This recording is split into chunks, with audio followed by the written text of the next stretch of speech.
Hello everyone, welcome to A to Z sports voice.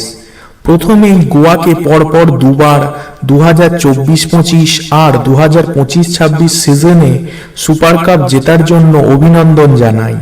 অপরদিকে ইস্টবেঙ্গল এই সিজনে পরপর 3টে টুর্নামেন্টে ডুরান্ড, আইএফএ শিল্ড, সুপার কাপে শেষ মুহূর্তে তীরে এসে তড়ি ডুবেছে। সোজা কথা, ইস্টবেঙ্গল লাক ফ্যাক্টর মিস করেছে। হোমযজ্ঞ করালে যদি কপাল খোলে।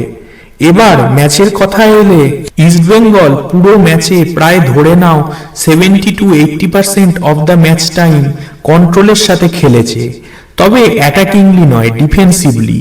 কোচ অস্কার যেখানে আগের ম্যাচগুলোতে অ্যাটাকিং ফুটবল খেলাচ্ছিলেন, সেখানে হঠাৎ তিনি কেন এই ম্যাচে 4-5-1 ফরমেশন অর্থাৎ এতটা ডিফেন্সিভ ফুটবল খেলাতে গেলেন বুঝলাম না।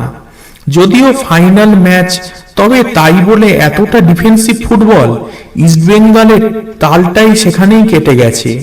তাছাড়াও আরও একটা ব্যাপার আমি লক্ষ্য করেছি, ইস্টবেঙ্গল মাঝমাঠে 3টে বিদেশি থাকা সত্ত্বেও অনেক সেকেন্ড বল তারা লুজ করেছে, যেখান থেকে কখনো সিভেরিও, কখনো ড্র্যাজিক সুযোগ মিস করে।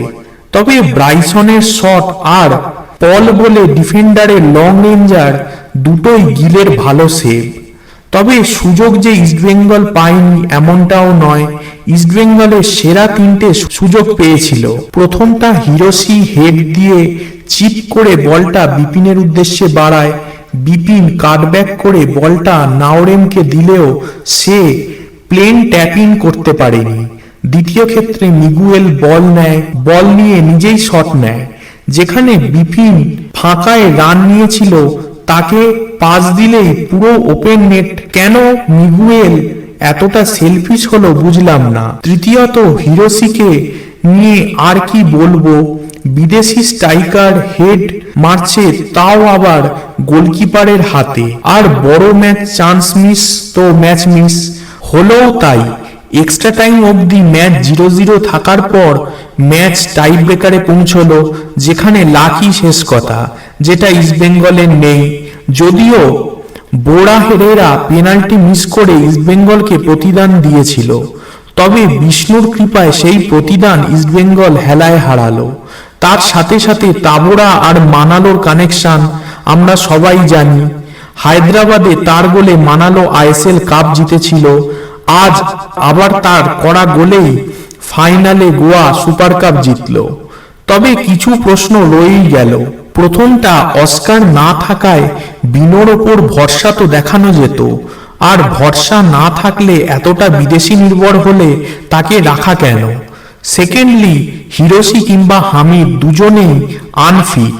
হামিদ তো পেনাল্টি মেরেই ল্যাংড়াচ্ছিল, তাদের আর টানার মানে কি?